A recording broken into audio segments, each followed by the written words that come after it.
Բարև ձեզ սիրելի հետևորդներ։ Այսօր ուզում եմ խոսել այսպես ասած ճակատագրապաշտությունից կամ բախտապաշտությունից։ Եթե մարդը սկսում է հավատալ ինչ-որ նախասահմանված, որոշված իրողությունների, որ տեղի ունեն իր կյանքում, դա կոչվում է ճակատագրապաշտություն կամ բախտապաշտություն։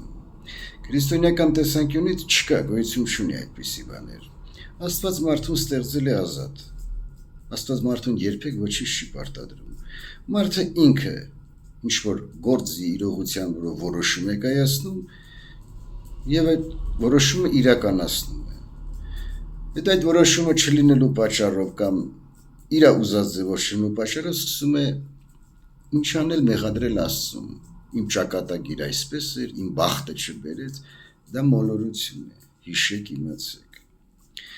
Մեր կյանքում պատահական ոչ մի բան չի կատարվում։ Դրա համար ամեն ինչ անելուց առաջ նստեք, սկզբից մտածեք, հարցրեք Աստծուն, Աստված ձեր կողքը կանգնած է։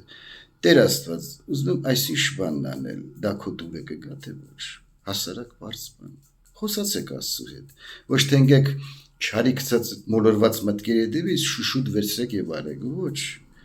Հարցրեք Աստծուն, խնդրեք Աստծուն, Աստված ցույց կտա, դա ձեզ պետք է թե ոչ։ Ընդհանրապես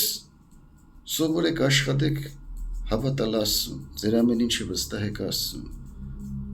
ոչ թե ինչ-որ մոլորված երևույթների։ Աստված ձեզ օգնական եւ պահապան լինի։